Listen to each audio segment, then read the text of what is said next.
welcome to the show. Hey, Mitch, thanks. Also, Mitch. How you doing? Where are you? I'm great. I'm doing good. I'm in a somewhat rainy and gray Studio City, California. Nice. Well, you have a crazy story about joining the Church of Scientology and then escaping, which you wrote about in your book, The Big Lie: How I Made an Evil Cult Look Good. And in the book, you say that ultimately you became the chief architect of Scientology's global propaganda machine.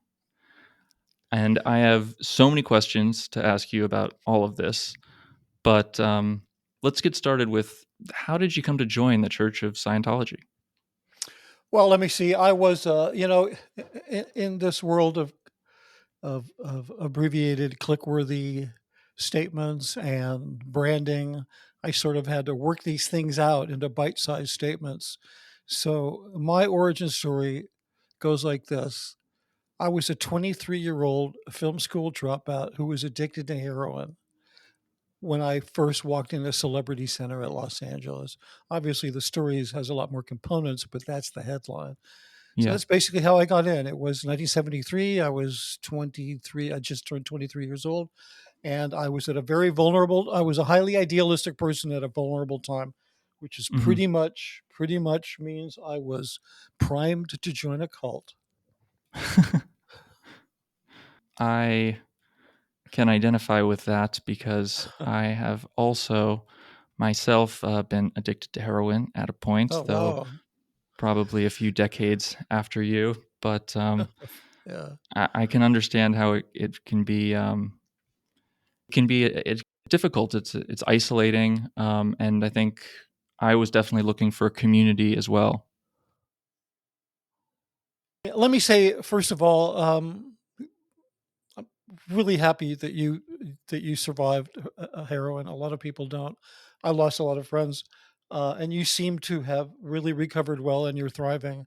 So I just kind of wanted to congratulate you for that because it's not an easy thing. And boy, I tell you, I don't know about for you, but I never identified as as an addiction survivor. I did maybe for a little bit, but it's something about, and I'll get back to your question, but it's something about the way Scientology hoodwinks you and kind of steals your identity. I think cults do this in general, where something that was actually a very important part of my identity, uh, surviving addiction, which really needed to be processed and so forth, I never did until I never was talked about because honestly thought I didn't need to, being a survivor of addiction until after I left Scientology. Very, very, very strange thing. I thought I sort of bought this story that, well, I don't need to talk about it because I'm a new person. I'm no longer an addict. I never felt I never felt like I had to go to a meeting and say, my name is Mitch Brisker and I'm an addict because, sort of in Scientology, and this wasn't necessarily a bad thing, but it doesn't seem like a bad thing, but in some ways it didn't help. It wasn't helpful in that you truly believe that you're transformed into another new person. So why should you have to do that? And there's a few negative things about it, like part of I don't know for you, but part of getting out of surviving addiction is then at least spending some time helping others, which I thought I was doing in Scientology. But I want to go back and answer your original question. All right. Yeah, yeah. Yeah. So what was it like when I went in there? Well, I had worked on a film. I had been in a film actually as an actor, and when I dropped out of film school, and my girlfriend had just died. She and I were in this film together. The guy who directed the film brought me in, so I brought in by kind of a celebrity.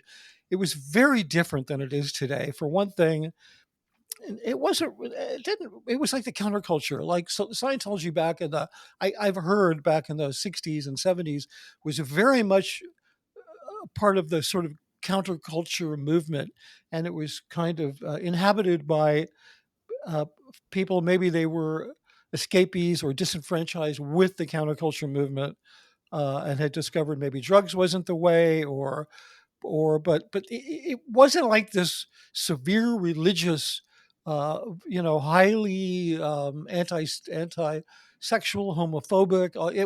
It wasn't, even though it had all that in its DNA, it wasn't like exhibiting that. And so it was a very caring community that I fell into at Celebrity Center. I was also there at a time when it was being run by the woman who founded it, whose name is Yvonne Jench. Originally, it was Yvonne Gillum, I think. So she was married to Heber Jench, who became the president of the church, and he's a whole story of his own abuse. But Yvonne was an individual. She founded Celebrity Center. She cared about people very much, and she wanted to create sort of a safe harbor for artists. And was probably she was there when John Travolta came in. She created this atmosphere. I think originally her mission was to just start an office that would help artists using Scientology, and then it became a Church of Scientology. And eventually, Hubbard took her off of Celebrity Center, worked her to death, and she died of a brain tumor when she was 53. But she Oh was, my God. yeah, she was kind of, it's the outcome. It's a typical outcome. Uh, she was kind of universally beloved in Scientology. A number of people have repeated my story. So that's what it was like. They actually took me in and let me live with them for very little money. And I lived with them for 6 weeks. Then I went back to college. I moved back in with my parents, and I moved out on my own. I started a career. I became a commercial director. Somewhat like you, I went into advertising media and so on and so forth. And then some years later, they asked me to work for them. So I did. And you were in the church this entire time? This entire time. I mean, I will say when I got off of drugs, which years later, and I think maybe you could relate to it, you hit a tipping point where pretty much anything that will disrupt the grip that addiction has on you, anything that would disrupt that, if you want to stop, it'll work. And that's about how effective how much credit I can give Scientology, because I don't really I credit the community, a caring community of Scientologists, more than I credit Scientology with getting me off of drugs. And I just have to, just as a caveat, when I say this, I'm not in any way pointing towards some early some halcyon days of Scientology that we could return to a renaissance of Scientology. This was just a Mm-hmm. fluke. I mean, it's like many cults in its DNA. It is going to become abusive and high demand, and it's just going to eventually either continue on with four people or just disappear entirely. So when I say there was a positive time back then, I'm not saying let's go back there. That was just a complete fluke. Yeah. When do you think it started to take more of an extreme lean that, now people think of it as being like a super cult? Yeah. Like supervillain cult.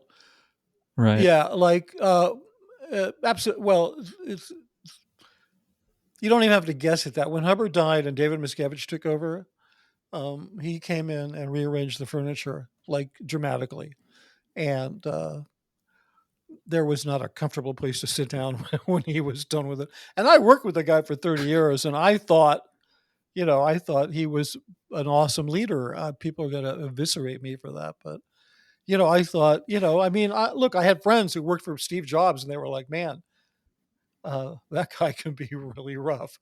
You hear about this stuff. I mean, I've heard about, Bill Gates jumping over, four rows of folding tables, to get at the throat of some employee that's just going to wreck the whole place, and people having to pull. I don't know if any of that's true, but Hmm. I had a lot of friends, and who worked in different jobs, and they're like, "Oh yeah, up at the top, man, it's dog eat dog." I mean, the stakes are so high, and of course, in Scientology, the stakes are the survival of the consciousness of every human on Earth. So that's pretty high stakes. So yeah, I thought he was yeah, but yeah. So that's a whole story.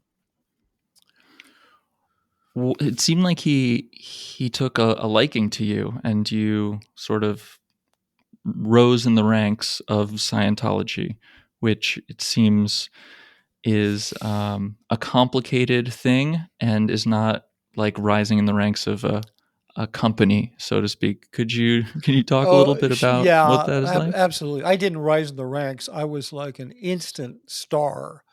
I know that sounds like I'm tooting my own horn, but it's like um, uh, it was not. That was not a part.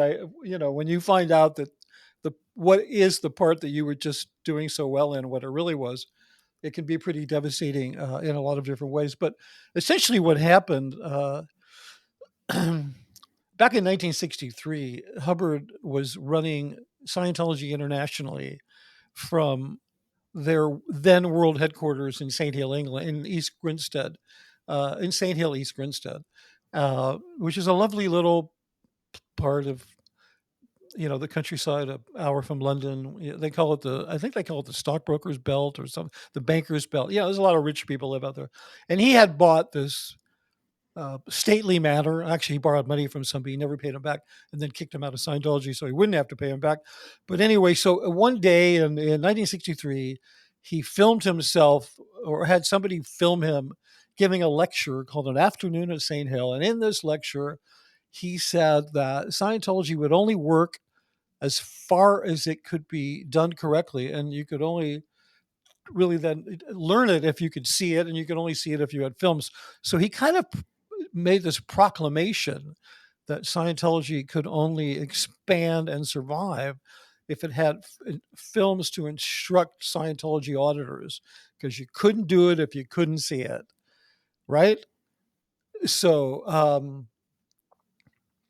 he didn't do anything about that until I believe it was around 1978, when he tried himself in earnest to make these training films. He sat down, he wrote 26 of them.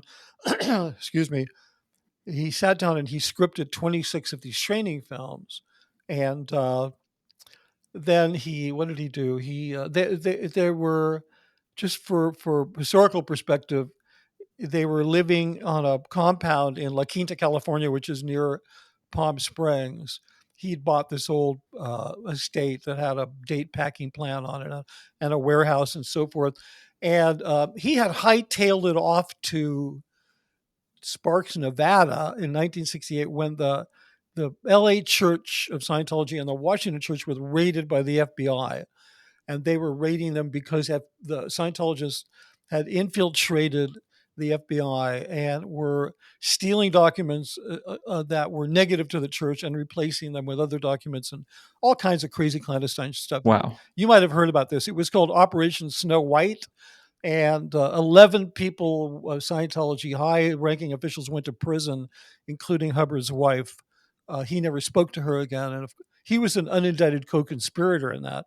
So he headed off to Sparks, Nevada, because he was worried about about the FBI. While he was Mm-hmm. there, and I only recently found this out because I did a ton of research for my book talking to different people. While he was in Sparks, Nevada, he sent correspondence back to La Quinta saying, read these books, we're going to make films. And so then he came back, they started making the films, and they were so horrible.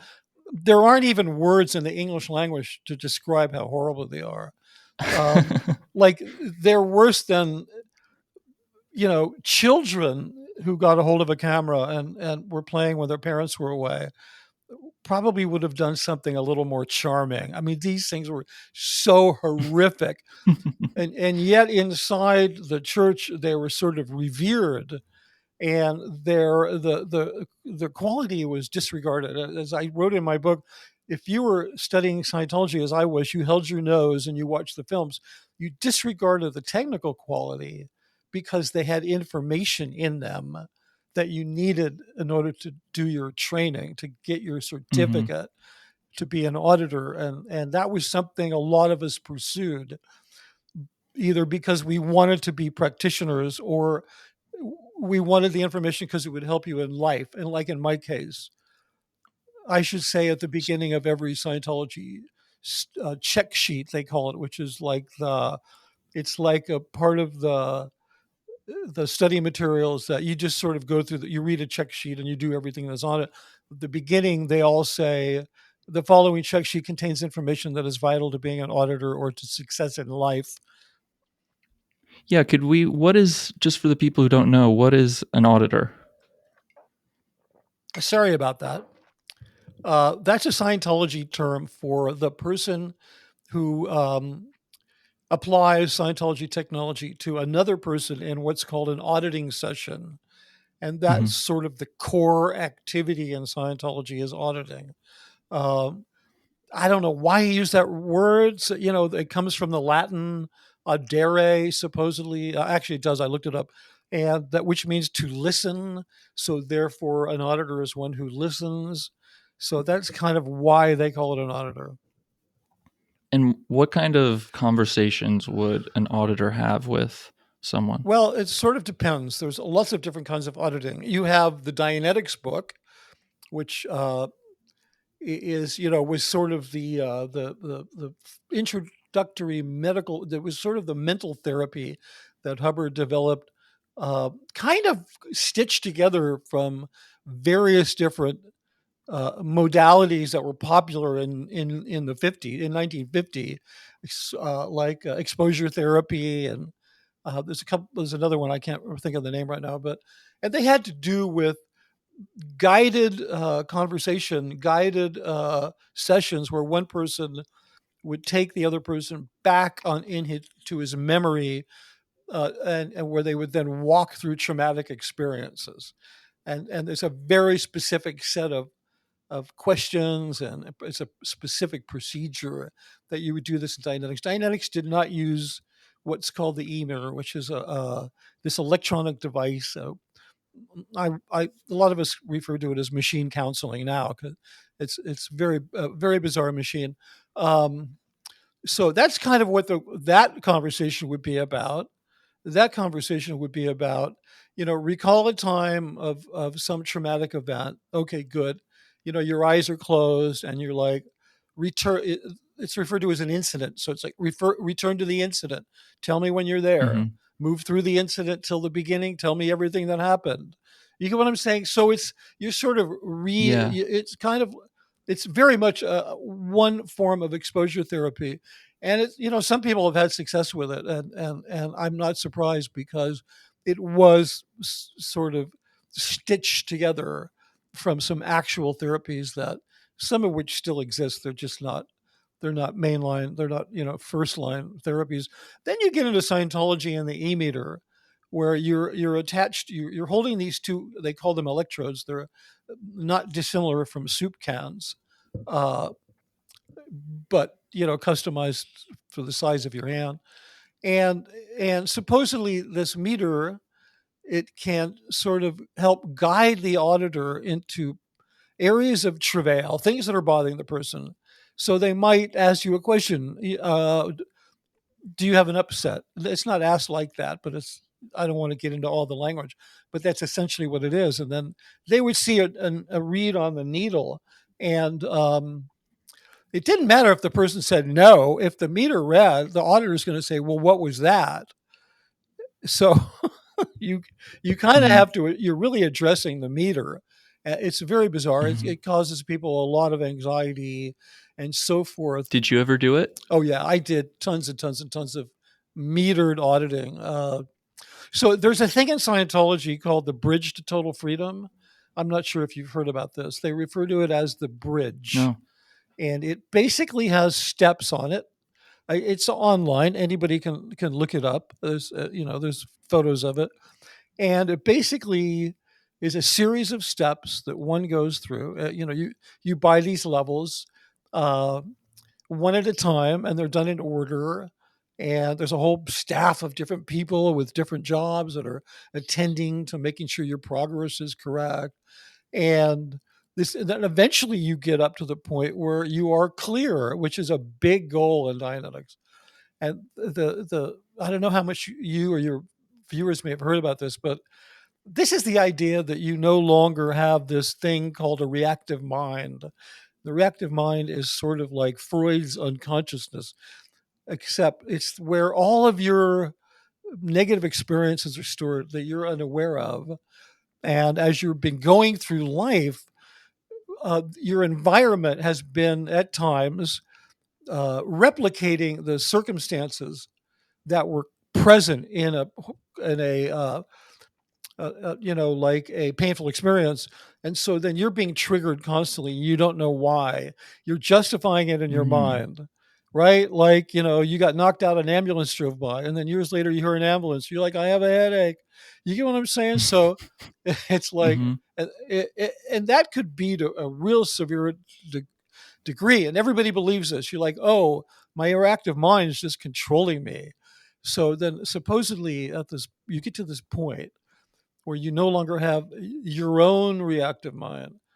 Pay attention to that wording, your own reactive mind, because it's very important. So, Yeah. and you've had this realization, and it's very confidential. I'm like saving you $50,000 here because I'm going to tell you the realization.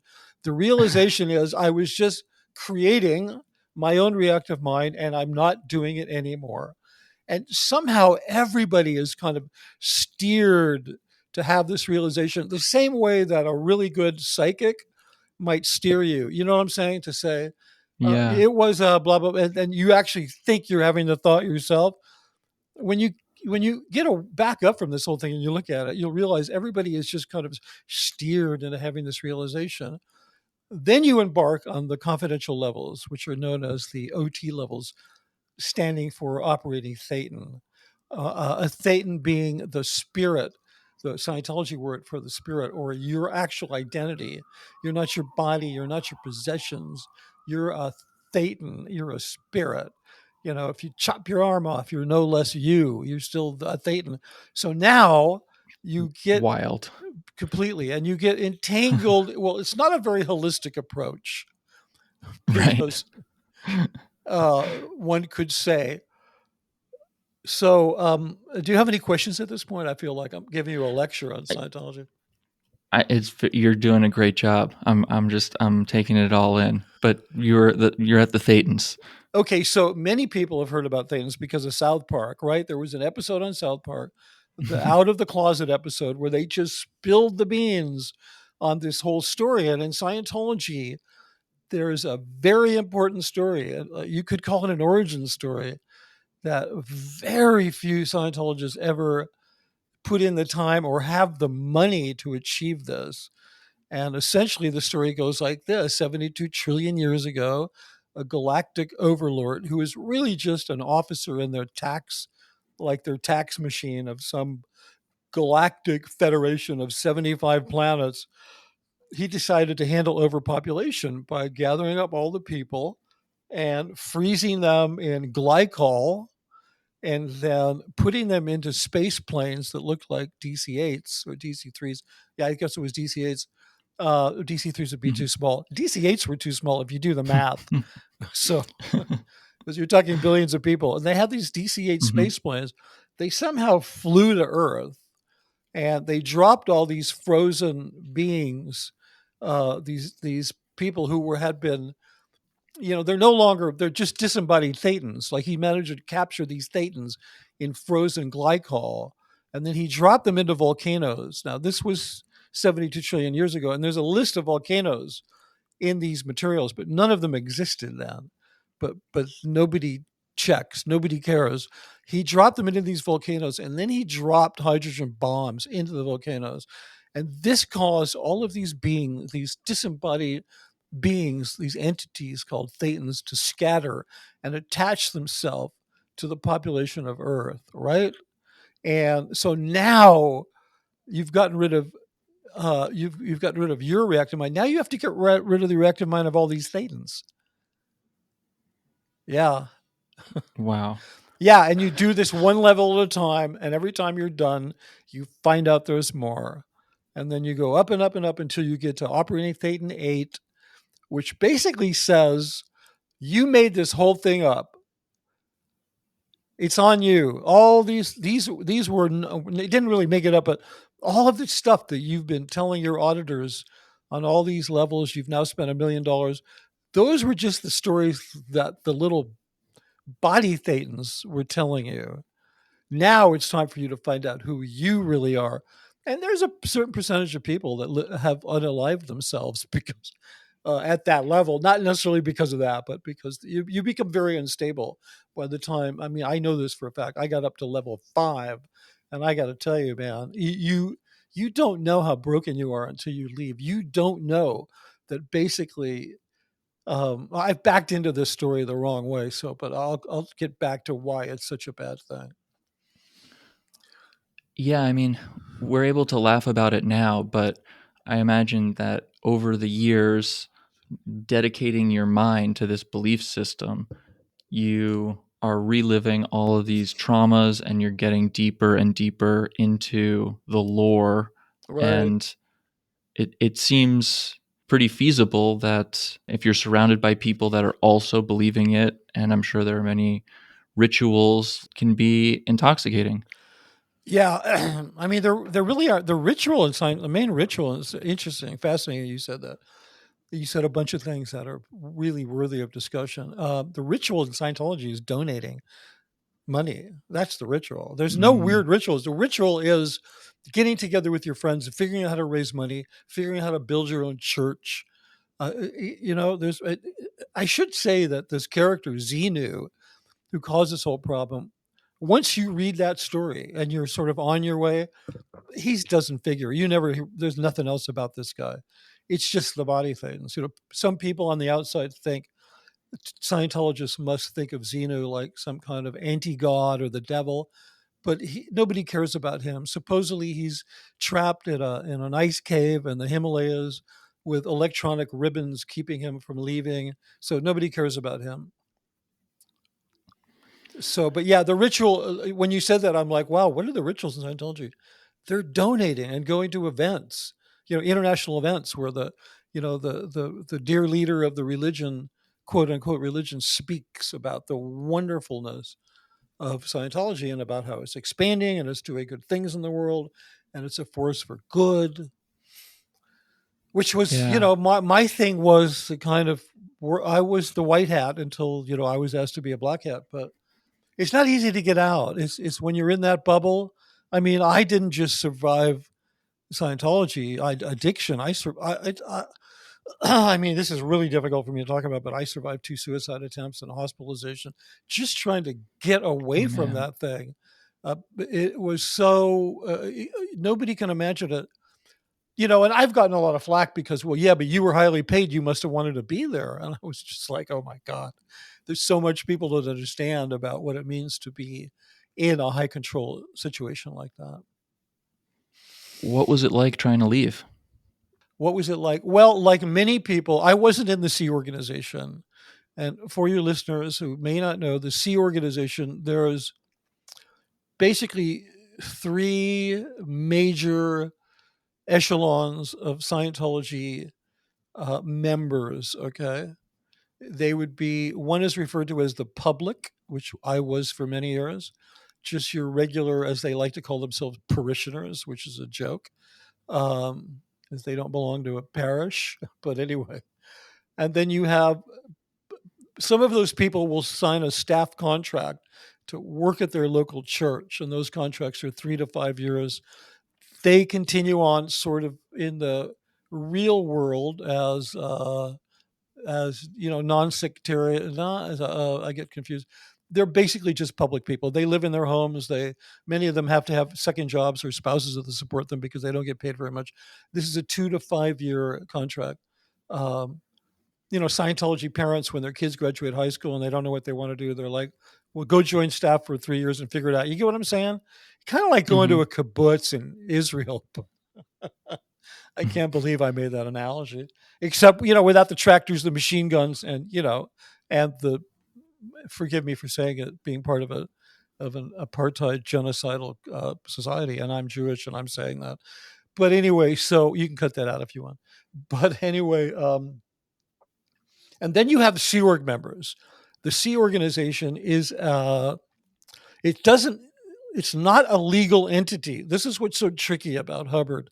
He created this brotherhood, a non-legal entity that has total control of all of Scientology, but it's not a legal entity. It's not incorporated. It's nothing on paper. And yet it runs Scientology. And to join the Sea Organization, you pledge yourself to 1 billion years. You sign a contract. It's very much a symbolic gesture. because nobody's been who's left this lifetime has been tracked down for not returning. So that's the level. So and then amongst Sea Org members, David Miscavige, he runs the Sea Org. You get what I'm saying? So that's sort of the top of the pinnacle. Yeah, and then when does Scientology become this incorporated juggernaut of a financial institution? Well, I think it really started at the beginning. Hubbard, when he published the Dianetics book in 1950, the book blew up, it took off, it exploded. Uh, I think to a degree that even kind of surprised him. People were started flocking to him and demanding to know more. He started doing seminars and so forth. So he started a Dianetics. Immediately he started a foundation, incorporated, uh, and ran the thing like a business, and Mm-hmm. went bankrupt because he's horrible with money. And he actually lost the rights to the Dianetics book to one of his devotees who was a wealthy real estate guy from, I think he was from Oklahoma, uh, bought the rights to the book. Hubbard was able to get the rights back later. But that's when he started Scientology. And it was really like, well, he lost control of Dianetics. So he's like, okay, I'm going to start Scientology because nobody has any ownership of that except me. And that immediately became incorporated as a church, right? He like started as religion. He got tax exemption. Mm-hmm. That actually happened a few years later, but people don't realize Scientology had tax exemption, lost it, and then got it back again. So, but I didn't even know that until I left Scientology. It's something nobody talks about, but they lost it because Hubbard was exposed as having profited from the corporation. So it's always been a corporation. Like it's always been sort of like corporate religion. Uh, not that I'm sure that many other religions operate as under sort of some corporate banner, but as time went on, the corporations became more arcane. And Hubbard began creating these different organizations that were different corporate structures that had vague or no legal ties to one another, but had very, very strong ecclesiastical bonds. And that can't be understated, the difference between a legal bond and a ecclesiastical bond. Because, that ecclesiastical bond, that's the trauma bond. That's the thing that Mm-hmm. really is holding you to the religion. And so then towards the end of his life, I mean, he created, well, the Sea Organization, which is not a legal entity, but controls Scientology. Then he created the Church of Scientology International, which is its own corporation, which which is incorporated and is referred to as the Mother Church. And I know a lot of this stuff. I'm not the most expert person to talk about this, but I know a lot about it, mostly because I receive paychecks from a lot of these different organizations. So I know who they are and I know what they do because I've worked for them. So there was the Church of Mm-hmm. Scientology International. That is the church organizationally, right? And that they would run all the different churches and so forth. And then they would have sort of this hierarchy of executives, this very hierarchical management system, right? That would at one time would go up to what they call international management. And then he started another organization within the Sea Org called the CMO, which is the Commodore's Messenger Organization. This was fashioned after the messengers that followed him around on the ship. I know I'm getting way ahead of myself. There's a lot of components to this. So, but then let's just say he started another management organization within the Sea Org to be a watchdog over international management, which is in the Sea Org. And then he created another corporation above them called the Religious Technology Center, which is what David Miscavige is in charge of. The Religious Technology Center is in charge of administering all the copyrights and trademarks of Scientology. Now, keep in mind that all of these words, Dianetics, Scientology, and so many other words associated with that enterprise, because I refuse to call it a religion, that are associated with the Scientology enterprise, they're all trademarked and they're all copywritten and they're all protected legally. So the Religious Technology Center at the top, they're tasked with sort of policing the licensing. So they have tremendous power because all of the Scientology entities, the churches and so forth, they only exist because they're allowed to use Scientology. And they do it at the grace of the Religious Technology Center because they could yank their right to use the material. Do you see what I'm saying? Yeah, yeah, yeah. Yeah, It's kind of like a complex pyramid scheme very, very almost. complicated. Well, then, and that's not all. Then he created another organization, a corporation called the Church of Spiritual Technology. And you could say that they are the highest organization on the hierarchy because they own everything Hubbard ever did in Scientology and Dianetics. They own all of it, no matter what it is. If you see something from with Hubbard's name on it and it says L. Ron Hubbard Library, that's a synonym for the Church of Spiritual Technology, also known as CST. Then, if that's not enough, he created another corporation called Author Services Incorporated, which is his. It's presents itself as his literary agent. The only problem with that is they don't have any other clients but him. And the whole point of creating author services was a way to protect his nonfiction work, his fiction works, which were worth a lot of money, protect them, and also to create a kind of a shell corporation that could bring in donations for the Church of Spiritual Technology to pay for what is called the preservation of the tech. You may have heard about these compounds where they have these nuke-proof uh, tombs, so to speak, drilled into remote locations, and then they put like Hubbard's works that have been engraved onto titanium plates or stuff like that, or nickel plated phonograph records. And so so this guy David Miscavige rose up to the point where he was the chairman of the board of Author Services, which was the secret seat of power. Like nobody in Scientology knew that the most powerful person in Scientology was actually the chairman of Hubbard's literary agency. You get what I'm saying? Hmm. Like Yeah, yeah. how weird is that? Then after Hubbard died, he took over RTC. He managed to maneuver his way to taking over RTC.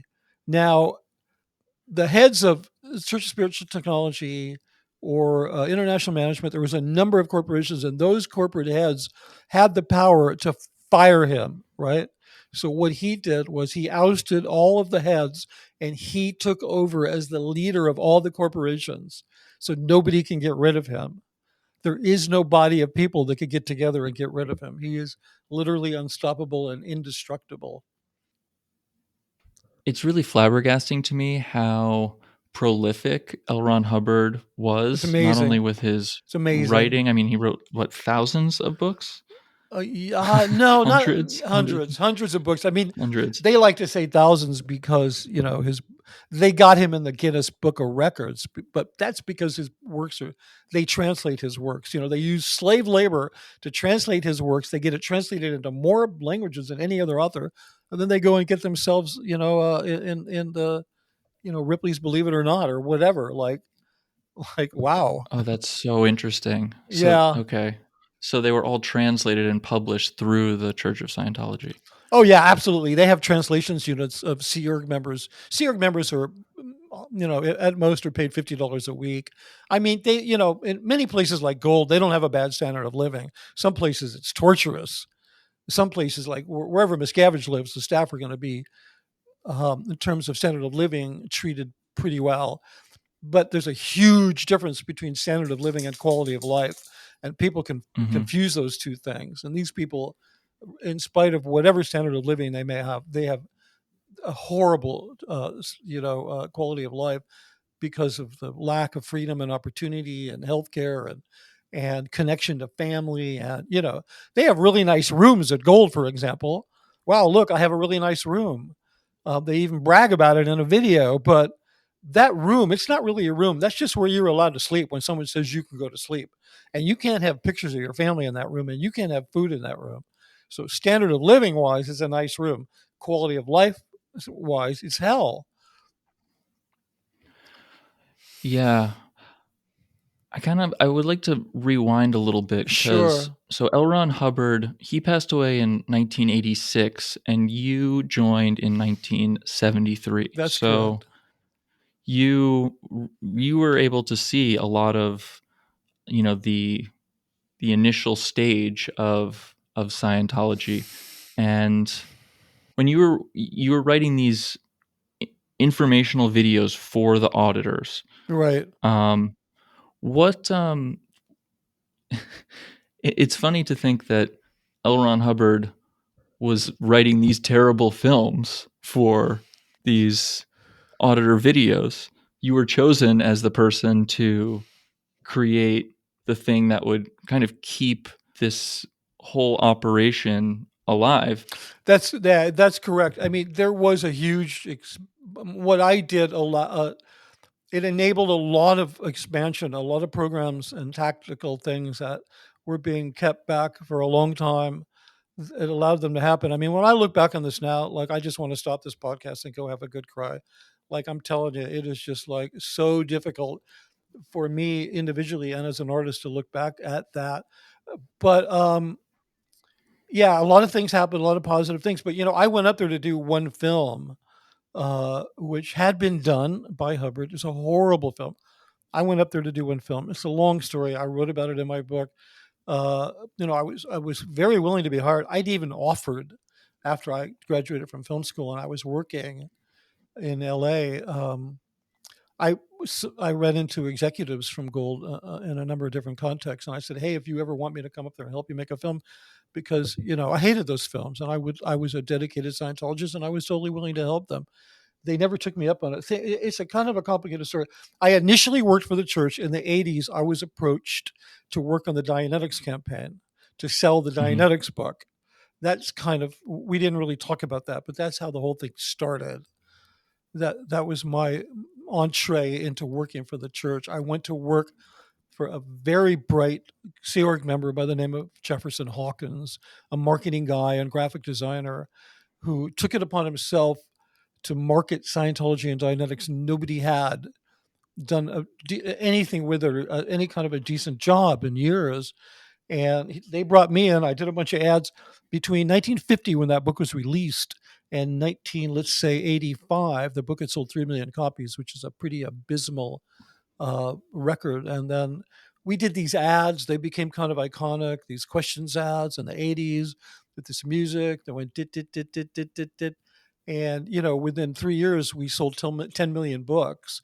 Uh, so meanwhile, off at the 90 miles away at the international base, as it's called, where David Miscavige was living, where Religious Technology Center is located, where Golden Era Productions is located, they were having no luck getting films made, no luck doing any kind of marketing out of that place. And Mhm. and Miscavige looked at the situation. These people in LA were having great success, and without him having anything to do with it.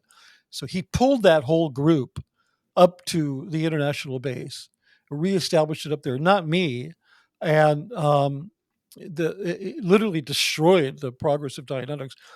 But we sold so many books in the '80s that then in the '90s, Dianetics became this sort of Trojan horse that brought a lot of people into Scientology. There was a huge influx of new people coming into Scientology in the '90s, and then when that started to peter out, then Miscavige, this is another story, but being very much inspired by how the Mormon Church is organized, he thought, "What are we doing trying to sell auditing?"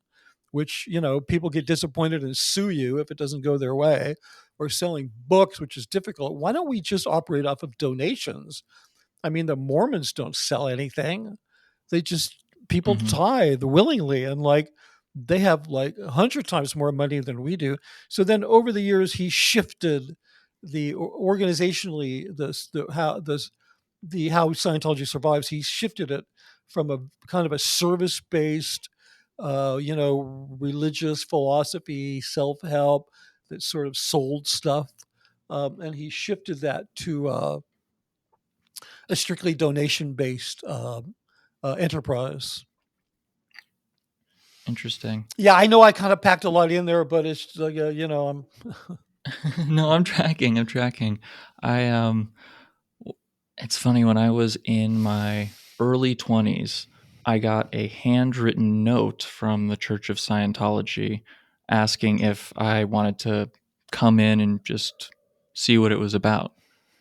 And I always Interesting. remember that handwritten note because don't really get a lot of snail mail these days from people, and Yeah. just to have that level of recruitment really Well, stuck it's with easy to me. do when you're paying people, 40 cents an hour, and they themselves are on a mission to save the world, humanity, mankind, every individual. Yeah. How much time did it take up in your life, on a day-to-day basis? I think you would better ask that, saying, how much time other than that did you have? And that was pretty much none. Okay, so I slept. I tried to spend as much time with my family as I could on the weekends. I was married for most of that time. When my kids were teenagers, we divorced. It was very complicated. Scientology had a lot to do with it. My own behavior, I had my own trauma, whatever disorganized personality things going on, and was not the best husband or the best father. But I did try to spend time with my kids on the weekends. I usually went home on the weekends, but other than that, most of the time I lived on average 5 days a week. I lived on that compound in a very nice cottage, and I had people taking care of me. I've been criticized for having, indentured, servants, Sea Org members, and just all kinds of other crap. But it's just like I wasn't actually. Let me just take a sidebar. I wasn't kind of ready for all the toxicity out in the real world, in the other world, because boy, I thought I was anyway. You know, the worst thing about Scientology is how judgmental it is. You are not just judged; you are judged on how you judge. And what I mean by that is, for example, a good friend of mine who's a cinematographer who was in the Sea Org, who left around the same time I did. She and I were discussing this, and it was like she got in trouble once because she wasn't being harsh enough on her crew, and that's called being judged for how you judge people. So there's at least two Hmm. layers of judgment. And then when I got out here, especially when I started interacting on YouTube, you find out, yeah, there's a lot of judgment in the world. It's like when I left Scientology, I kind of took this oath, and I mean this literally. It was an internalized oath that I was going to work towards participating in a world that created less harm for the individuals in it. And I found out that's harder to do than just committing yourself to it, because often you try to do something good and you get accused of doing something other. So I guess I'm puzzling my way through it after leaving a cult. Yeah. Uh, I imagine that there are some parts to living in a compound with everyone, and having a lot of the answers, the big questions in life, be answered by someone else. Um, because out in out in this world that we live in, there are so many puzzling questions that don't have significant, tangible answers. Right. And yeah, you're right. You're absolutely right about that. I mean, that very thing you're saying is something I've thought about a lot. I mean, I've had to figure out how do I feel about that. Basically, my basic belief in what you just said about the lack of answers is that life is a mystery, period. And it's sort of how we embrace that mystery that kind of determines our outcome. Like, are we going to try to fight it and search for all these answers, or are we just going to realize the answer is it's a mystery? That is the answer.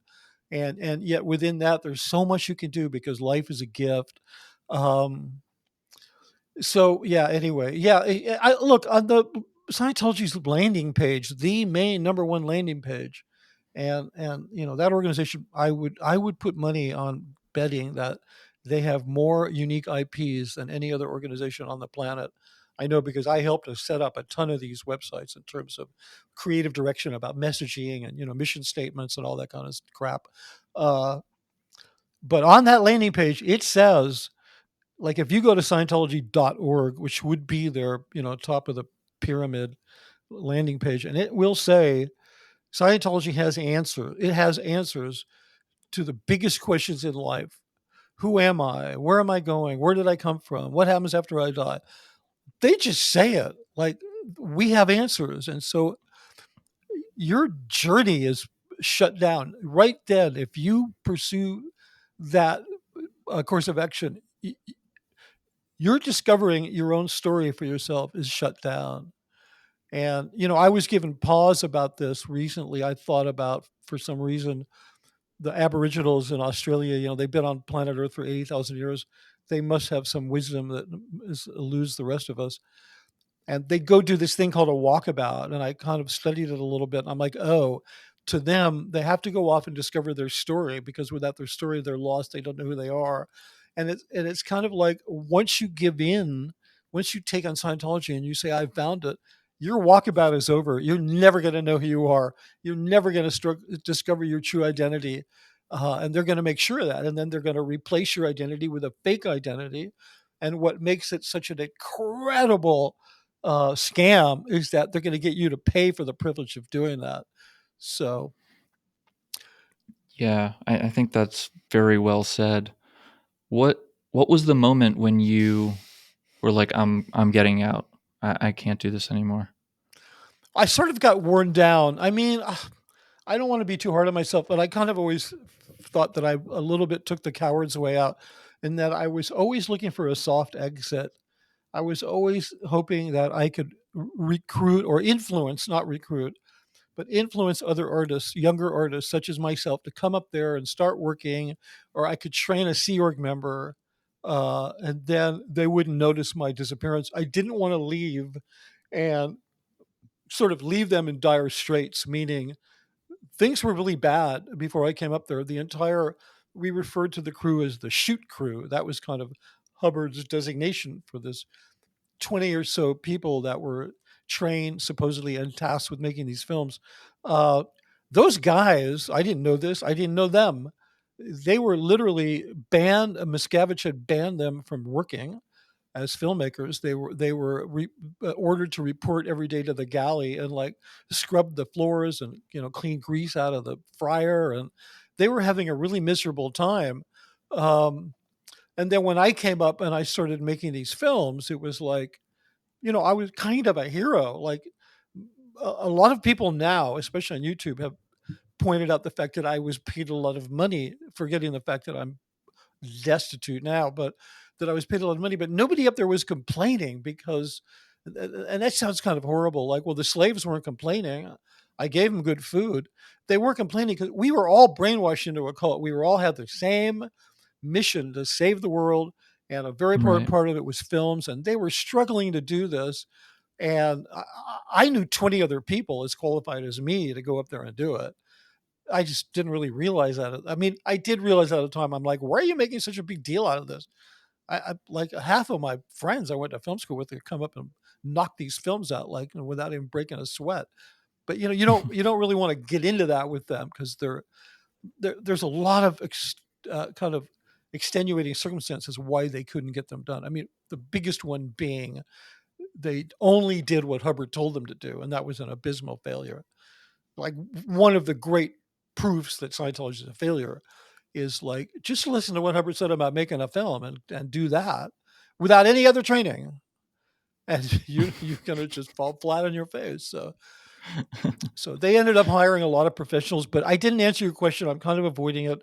What happened? So it was one of the things that happened was the level degree of interaction that they put on people, the demand for interaction is kind of very stifling, and they do this with everybody. The degree to which they own your life, that you have to be on course, you have to be giving money. I hardly once I went to work for them. I mean, I gave them, I did give them some money, but not very much. They paid me well, and I got bonuses, and sometimes I get production awards for doing some. I did that. I designed this whole thing in LA called the Psychiatry and Industry of Death Museum. And I'd love to take you through there sometime, Mitch. No, it's really cool. It's actually got a lot of great gruesome stuff in it. It's about 10% of it's true and the rest of it's BS. but I did that thing in like 6 weeks, and it was really difficult. And even people that hated Scientology were like, "Wow, that's a really impressive museum."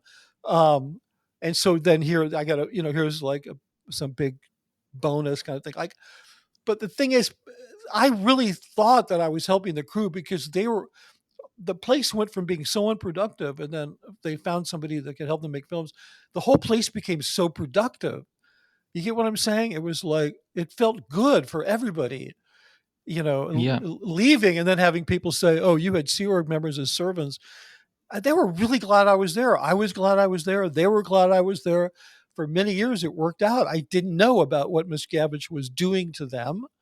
I didn't see it for a long time. I didn't know a guy who I know well now named Mark Fisher, who ran Miscavige's office for 7 years. I did not know the month that I came up there, Miscavige had just punched him in the face in a building that I walked by every day. Like I had no idea this stuff's going on. And they certainly kept me siloed from it all. But there was one day, it was previous to um, and I don't know. I guess because of my past as I have like I guess an addictive brain or something, and I certainly had no more trouble with drugs, but I think I got addicted to Scientology. You know what I'm saying? And Hmm. so you overlook a lot of stuff, right? Like it's your lover, right? It's like then one day, you're sort of addicted to a lover, and then one day you look at them and you see a really unflattering angle, and you're like, wait, not so fast. Maybe I made a mistake here. I turned a corner one day. I was on my way to dinner, and Miscavige, this was prior to 2013 because he got the hell out of there in 2013 and has never come back. So this was probably early 2000s. I ran at a corner on my way to dinner. It's a public, well, up there, like an open space where everybody goes. And he's got three adult staff members, or grown ass adults, as we refer to them, a woman Hmm. and two men who I knew, especially the woman, Claire Edwards, who happens to be the sister of Neil Gaiman, and they're sitting there it's July and the pavement's got to be 120 degrees. I mean, black dyed sidewalk, and it's like on a hot July day in the desert. You know what that's like? It'll melt your Nikes. And he's got them Yeah. sitting on the pavement on their haunches, and he is screaming at them, and there are tears coming down their faces, and they're mixed with sweat, and they are beat red with humiliation and pain. And he is screaming the kind of screaming I've never heard, where you pop a button on your collar and you can see the veins on a person's neck. And Miscavige has the most weaponized voice I've ever heard. He has a deep, loud, guttural, Philadelphia thug voice. Like literally, this guy doesn't even have to hit you. He can beat you up with his voice. He's screaming at these people something about their failure to have performed on a campaign for Dianetics. Who knows? But that's what he's saying. I turned the corner. I heard him. I turned the corner, and he looks at me, and I'm like, oh my god, I can't just back out of here because I've been spotted. So I take a very neutral position, and he looks at me and he starts screaming. He's not screaming at me. He's pointing at them, and he's saying, "That's why you don't have a Dianetics campaign," which is, of course, a lie because he's the reason we didn't have a Dianetics campaign. And I let him scream. All these staff are walking by, and nobody's. It's like one of these things like Malcolm Gladwell wrote about in Blink, where a woman's being murdered in a I don't know if you read that, but a woman's being murdered in New York, true story, in a on a porch in front of a tenement, and there's who knows how many people are watching out their windows and walking by as this woman is being murdered. It was kind of like that. It was one of those kind of scenes. And so then I just kind of casually walked by, and in my mind, I'm thinking, you MFer, you just triangulated me into your abuse, knowing that because I'm not in the Sea Org and because I'm known for the Dianetics campaign, you dragged me in as a way of amplifying the trauma. You made me an unwitting, you get what I'm saying? Like you made Yeah. me an unwitting participant in this horrific emotional torture of these people who probably really believe it's their fault. They probably really do believe they failed the organization. And in my mind, I was like, that's it. I'm done. And then, it took 10 years, but Like it literally, it's like a slow motion train wreck. Like, Yeah, but that was that's the like first thing. That was the. Then there were other yeah, things, you know. The, that's it's like a evil, twisted mastermind strategy. Put him at the top and push everyone else like together and feeling the same sort of like trauma. yeah, no, it is, and he, yeah, and that, it's so funny because people have accused me, because of my position up there, of receiving special treatment. And I try to explain, well, that's the kind of special treatment I got. And you don't know, if you're at all an empathetic person, how traumatizing that is for you to be put in that position. And I was put in that position quite a number of times where maybe I was finishing a meeting with him, and he'd say, "Hey, stick around, sit over here," on his side of the table, and then his assistant would signal him, and he would bring in like the entire executive staff of the Office of Special Affairs, which is their PR, legal, and dirty tricks division, and then he would scream at them for a half hour while I sat there, and I knew why I was there because I wasn't in the Sea Org, and it would make them more humiliated to be yelled at in front of a quote unquote civilian. And so, yeah, I Right. got special treatment. So it was like, but I stuck around because I believed in the mission. And I got to tell you, Mitch, there's this thing. One of the things that I had to overcome when leaving Scientology is this overwhelming feeling that no matter how bad you think they are, you still feel that you've failed them. Do you get what I'm saying? You have this Yeah. overwhelming sense of failure that literally is so anxiety producing, even though you know that they're rotten to the core because somehow it's done something to your brain chemistry or your, some people call it a sunk cost fallacy, which I think that may be part of it, but it's not a cost of money. It's the currency of your own empathy and idealism that you've spent and has now been turned against you. And that's kind of you so difficult to walk away from, if you know what I mean by that. Yeah, I think that was really well said. I mean, it's pretty incredible that you were able to walk away from it. What Well, I what haven't. happened once you walked away? Well, interestingly enough, the pandemic hit, and I was in a position where um, it was very strange. Let me see what happened. Oh, so I got into this thing. I in 2014. And now we're going to get into some personal stuff, and we'll see how I do with this. Okay. Okay. So in 2014, I got in a bunch of trouble. I was asked by Miscavige to come to LA in 2014 to work with him on a project for Narconon.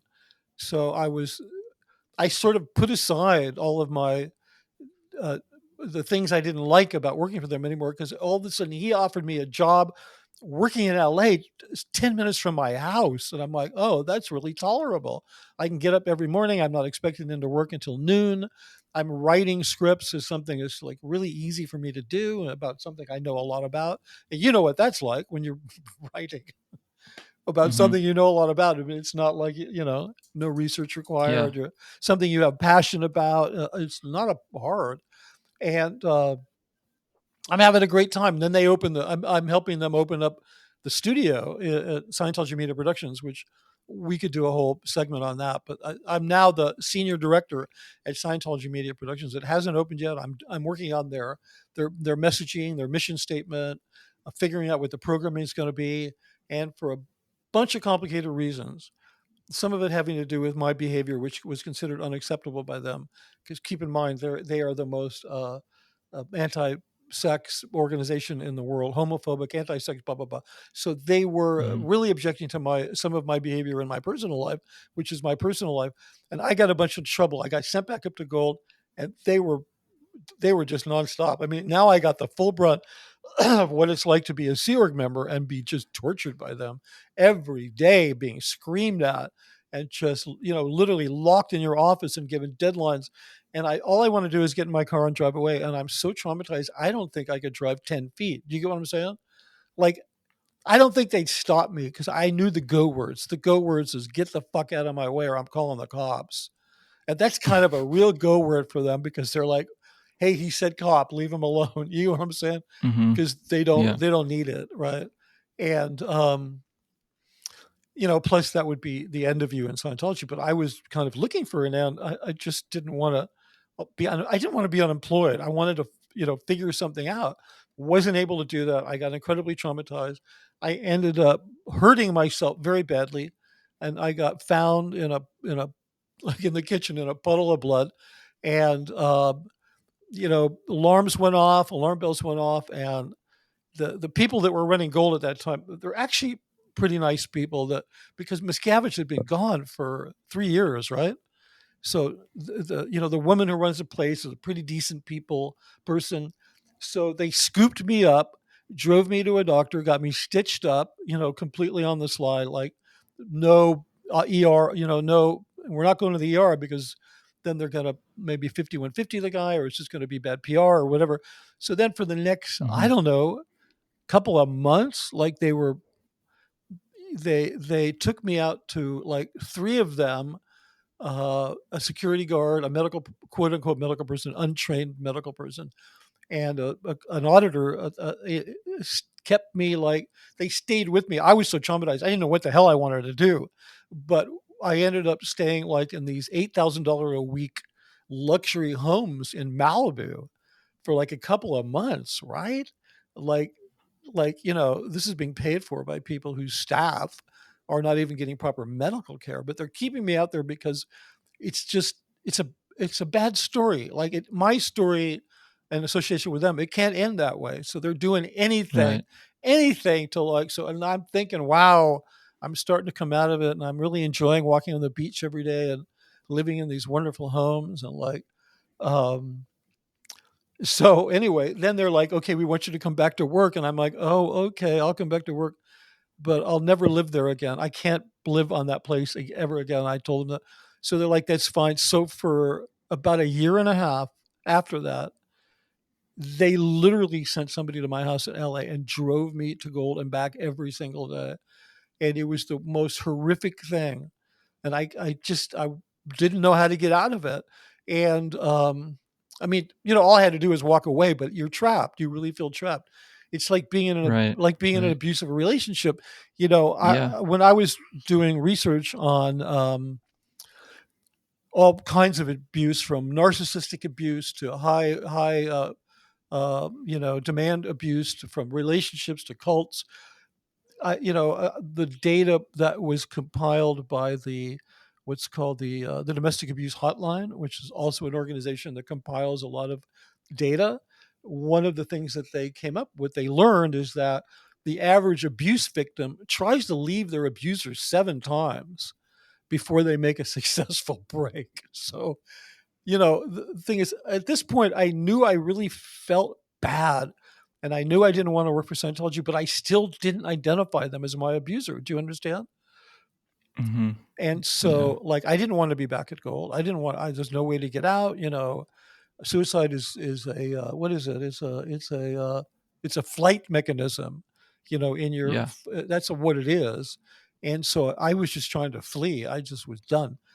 Anyway, so then I went there, whatever, year and a half, and then the pandemic hits, and then they call me up and they say, if you want to work here, you're going to have to stay here until the pandemic's over. None of us knew it was going to be a couple of years. And I said, no, I'm not willing to do that because, and they actually understood that. They're like, yeah, that's too much, because they knew it was stressful for me. I wouldn't see my kids. I had no social life. I mean, imagine being the only person out of 400 people not wearing a uniform and you're holding a high position. Can we just Yeah. You're stop and not look at not that part of the for crew. yeah, Yeah. can we just stop and look at that for a second? That's like it's just breathtaking in its kind of weirdness and kind of making you feel trapped, right?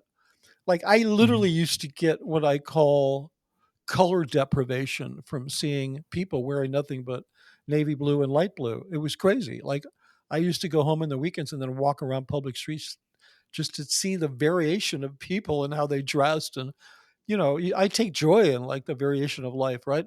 So anyway, I stayed in LA. I wouldn't interact with them, and then I kept doing little writing jobs, and then the interaction got less and less and less. And then some things happened. I got involved in a relationship, didn't really go well, and kind of as a result of that, that's when I started to discover who my abuser was, and that's like Hmm. literally, and that's when I started researching the nature of abuse. I didn't even know I was in a cult until maybe a year after I left. Is that crazy? Wow.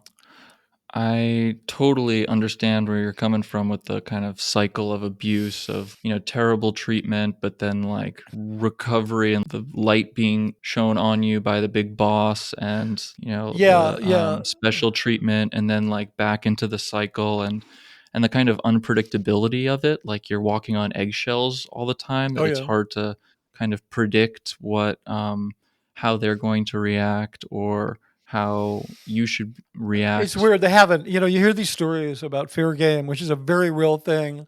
I got one really crappy letter. I got one mean letter it was from Golden Hour Productions from the person who coordinates legal there. Who Mhm. one of these people who'd, been helpful to me when I was in my worst hours, which, that's that push pull. That's that, one day you're tortured, the next day you're being put up at an $8,000 a week beach house in Malibu. Right, right, right. That's Yeah. that thing that just keeps your brain just so screwed up, like it's all your fault. That person sent me a letter. It said some really nasty things in it, but it wasn't a legal threat. It just basically said you're a bad person. You need to go sit in the corner, and you've violated an estimated $750,000 in NDA contract, which is not true because that actually never. I didn't have that kind of agreement with them. I agreed that I would never talk about what we were working on, but that was Mhm. that I never signed anything that said you can't leave and talk shit about us. So because I don't know who would ever sign that. Um, so I got that, and then that's it. Nothing. Now I don't know if they're working behind the scenes to make sure I don't work because found myself unemployable for 3 years, and that's been really a frightening thing.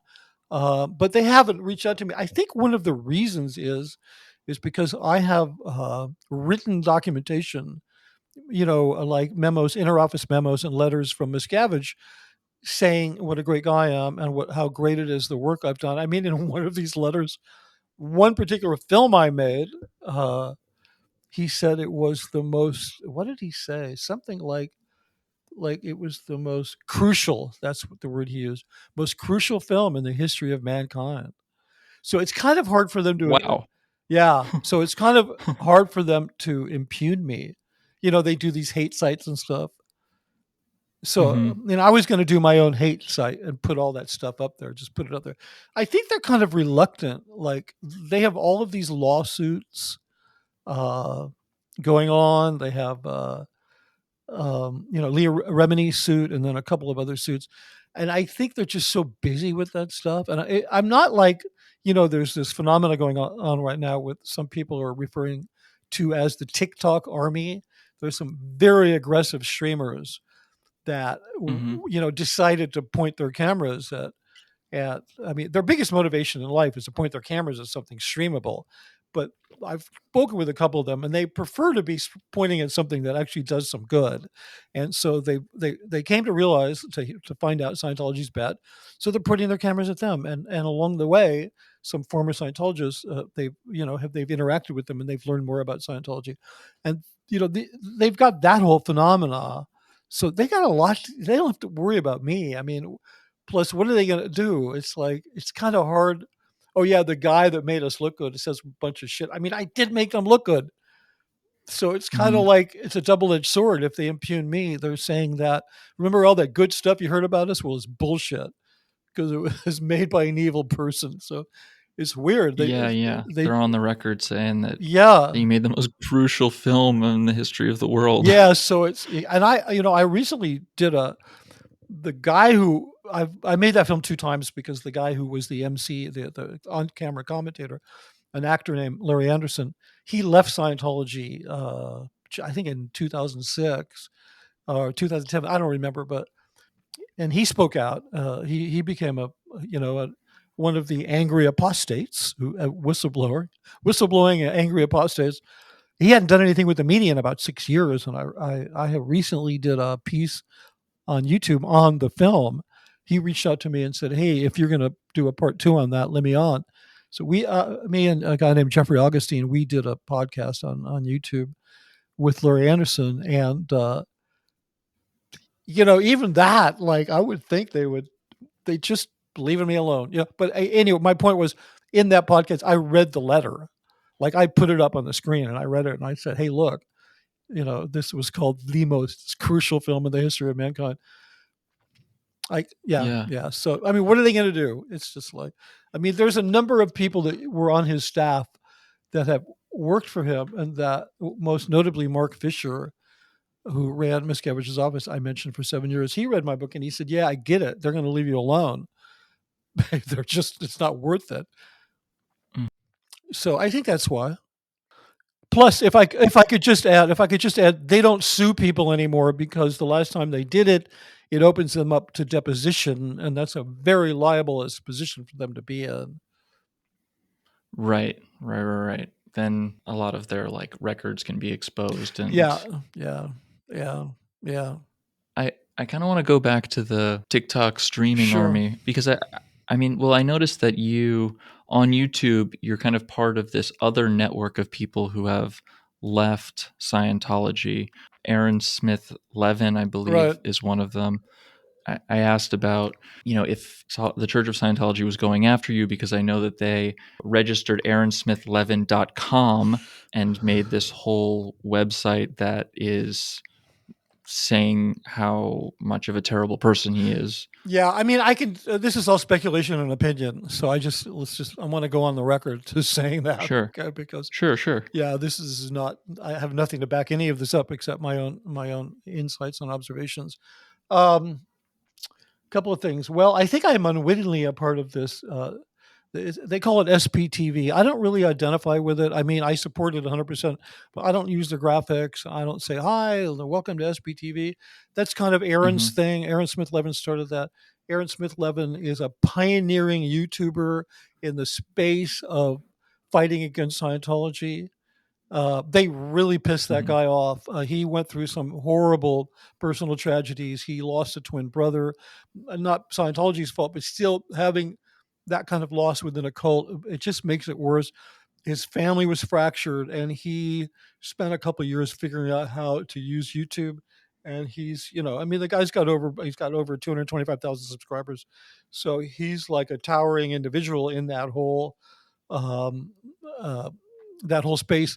There's a lot of controversy in that space, and uh, I've been dragged into it a little bit, just my own fault. I've kind of tried to calm things down a little bit and got accused of shutting people up, but that's not really the point. The point is when I left Scientology, and wrote a book, and I looked at ways, because I ended up self publishing, because essentially I discovered, after I left, that when I decided to write a book, when actually that's not, let me back up. I didn't intend to even publish a book. I was writing for a whole different reason.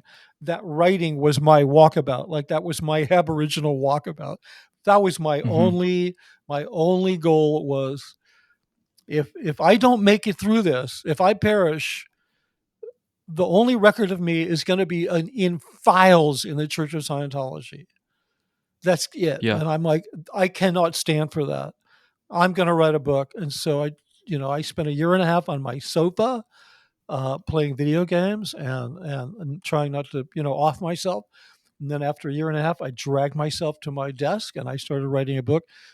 I made a decision that I would use every bit of creativity I'd ever used for the church. I put it in that book to try to neutralize how much I'd wasted for them. Some people read it, parts of it, and they were like, "You need to finish this. You need to publish this. This is an important book." So I did, and then I went to try to publish it, and I talked to a number of publishers, and they were like, "We read some of it. We really like it. It's really good. But if you're not a celebrity and you didn't work with L. Ron Hubbard every day, we're not going to publish it." And then I found out that the publishing industry today is, as I'm the last to know this, it's kind of like the music industry. Artists don't need record companies anymore. You can self-publish; it is viable. And so adopted. I tried to adopt the best practices of what a publisher would do and finish the book off. I was lucky. I got a very noted book designer who will remain anonymous because they don't want to be involved, who took on the duty of designing the book. And then as I was reading like about how you promote it, the last point was, and don't forget to promote on YouTube. And I'd been listening to Aaron and so forth, and then he kind of talked me into coming on, right? He said, "Yeah, we'll promote your book," and some things happened with that, but that doesn't matter. So that's kind of why I started the channel. I mean, the channel is named after my book. My channel is called Scientology: The Big Lie, and that space. So to answer your question. When I first entered that space, I thought this space is full of former Scientologists who've all suffered some form of victimization and abuse. They're in various stages of recovery. Most of them have pretty well recovered before they go on. And then I found out that's not what it is at all. It's actually because for some reason, in part, this is due to Aaron Smith Levin, but it's also been going on for a long time. Something about Scientology that just there, you know, people who left other cults like Nexium or whatever, they don't go out and create and like they might do individual podcasts or whatever, but the Scientologists, man, they'll create entire communities. Like this used to go on, and they'll create blogs and websites, and people will pile on, and it's really crazy. So the quote unquote SP stands for suppressive person or enemy of the church, as they have branded themselves, SPTV. It's a really interesting phenomenon. I mean, it's worthy of mainstream journalism. I mean, real journalism is actually taking a look at it and inspecting it for the sort of cultural phenomena that it is. And Yeah. so it's not just former Scientologists, people from all these little cults. Maybe you were a member of some charismatic Christian cult of 50 people, right? Maybe you were in this incredibly abusive relationship. Maybe you were a kid, as in one case, someone who reached out to me, 16-year-old kid who was addicted to cocaine, and your parents sent you to a rehab that was a cult, and you were sexually abused, and you're still suffering from it. And all of these people, like a moths to a flame, sort of heard their story in Scientology. And these Scientologists, they sort of went, wow, if that happened to them, then I'm not alone.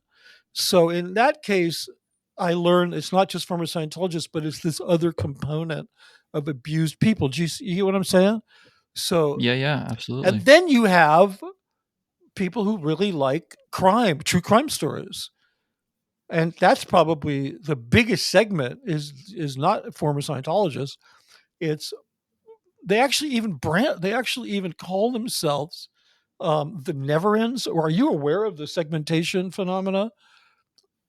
No, what is that? Well, they've actually segmented themselves. Okay, they segmented themselves into the born ends, right? Those are people born into Scientology, and they also refer to themselves as second gens, which stands for second generations. Within that, some of them will say, "I'm a third generation Scientologist." And then you have first gens. They don't really have a word for guys like me. So you could assume it's first gen. I am trying to coin the phrase brainwashed in because that's the fact. You're born in or brainwashed in. And so Yeah. one of the things I've noticed is that it's a bit tribal. Like, why do you need these terms? Aren't we all just here because we were all victims of abuse? Why do we need like I'm three-time married in abused? Oh, really? I'm son of an abusive father. Oh, really? Like, who cares? So you see what I'm saying? Like, why the set? Mhm.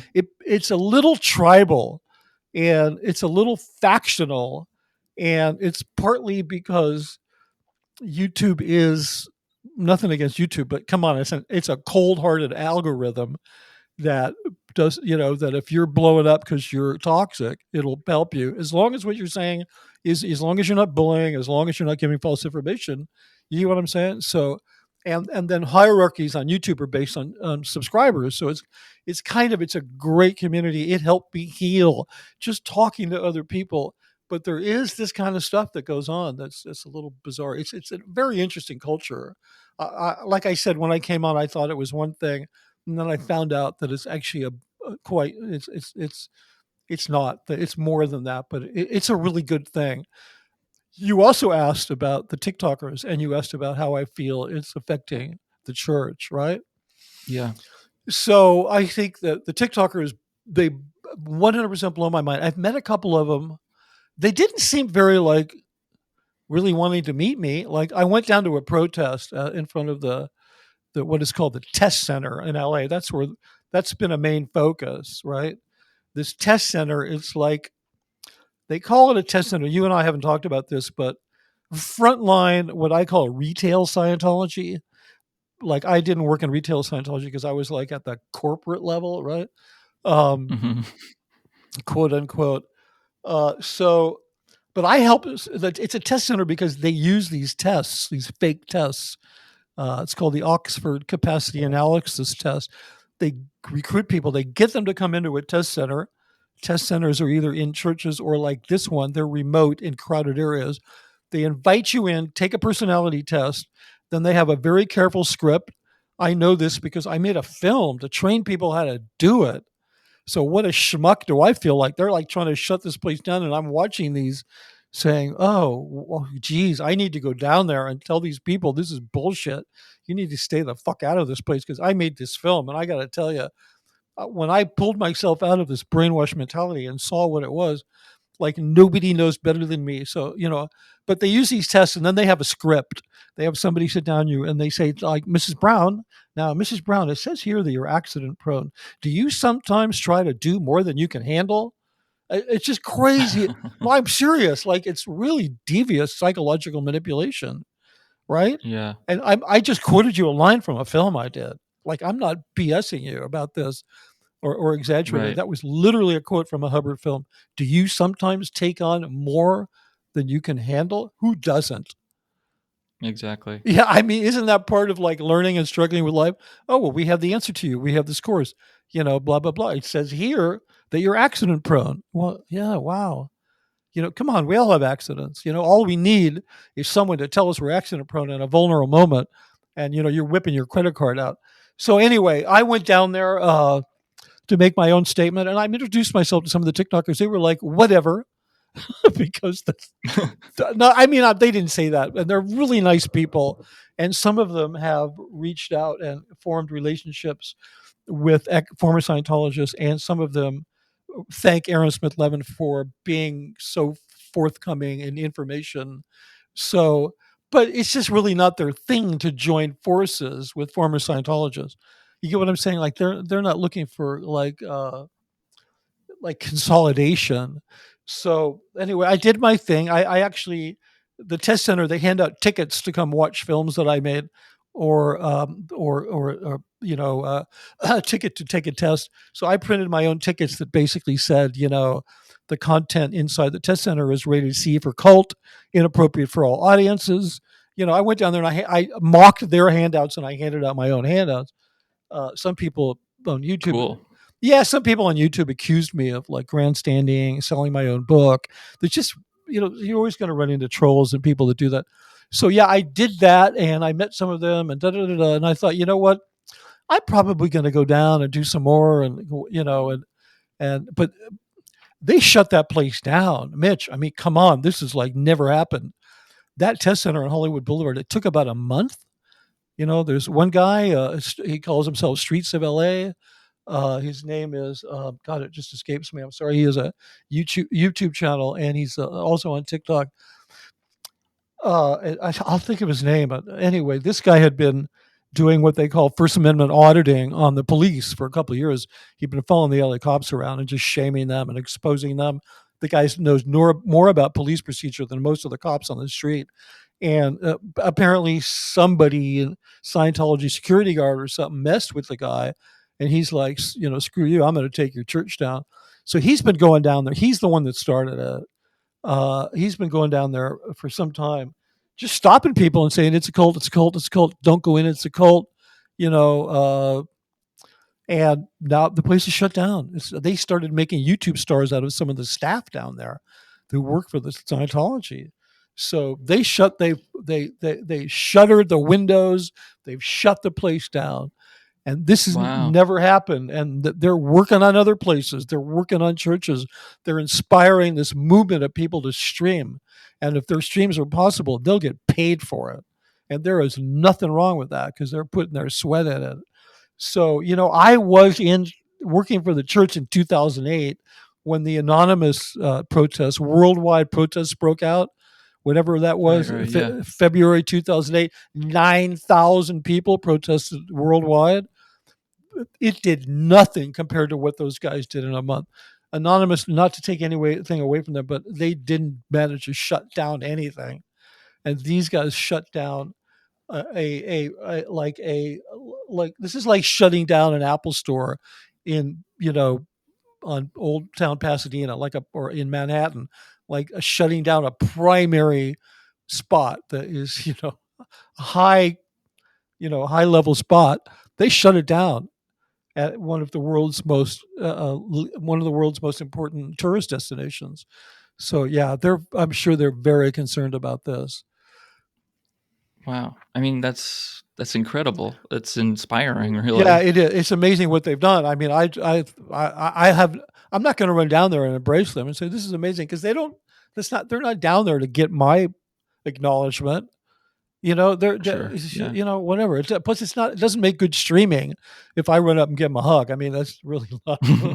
Like, what is that? So you Hmm. kind of have to get. Plus, I did so much work on the internet. I like to think I know a little bit about how it works.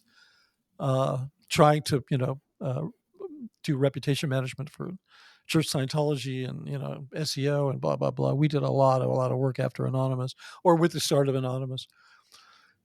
But Yeah. there's always been this part of me, Mitch, that has once Miscavige took over. There's always this part of me that's like, "Fuck you, I'm here for the money." Like, there's always been a part of me that really, even when Anonymous hit, I'm like, "Okay, fine, we'll do some websites, I'll make some videos." But did I really mind that there were 9,000 people protesting worldwide? I'm like, no, you guys deserve this. You need to stop this shit. I never liked the Sea Org. I thought it was a stupid idea. I thought if, as Hubbard said, people want Dianetics and Scientology, I was like, then sell it to them. They want Apple Watches. They want Porsches and BMWs. Those companies do great. Pay your employees a lot of money. Take care of them. Sell your stuff. But eventually I realized, nobody does want this. But all during that time, I thought people wanted it, and it was just being horribly mismanaged by a bunch of assholes. So, I kind of had to get over that. I don't know if any of that made sense, but No, I mean, it makes a lot of sense. I'm happy that you were able to get out, and you're a really brave guy for being able to do it. And I'm making my way through your book. oh, It's thank you. you're a great storyteller Thank you. and a great writer. Thank you very much. I And appreciate that. I think maybe we can wrap it up. Are there any words of advice you can give to people who are maybe struggling and, I don't know, susceptible to Scientology or other kind of I don't know, toxic communities? Well, yeah, the one thing I can say is if people are offering you the answers, just run. It's just like right off the bat, the first thing they're going to do is they're going to offer you answers to big questions that you can't answer because they're unanswerable. And they're going to tell you about a mission that is more important than your life and that you need to participate in. They're going to kind of start doing these things and they're going to give you some helpful tools. There's very helpful tools at the lower levels of Scientology because Hubbard was a master at coming up with things that are sort of helpful devices to give you an advantage. And once you start to detect those, you just need to run. But people aren't going to do it, which is like yeah, and my other advice is people that are if you're what's called under the radar in Scientology, meaning you've left but you haven't actually left because you have family you don't want to be disconnected from. Maybe you work for a Scientologist owned company. You really need to think about the fact that staying silent only helps the abuser. It never helps the abused. And maybe I was lucky. I don't have family in Scientology, but I did have to give my career up, and I've not been able to restructure it. That's been incredibly painful. Um, but you need to think about the fact that the sooner you leave and make a statement, the sooner your loved ones are going to be able to get out themselves. So that's just my message Yeah. to people who aren't leaving, that have left but not left. Yeah, I think that is good advice. If someone comes to you and says they have the answers, they don't. You got to find the answers for yourself.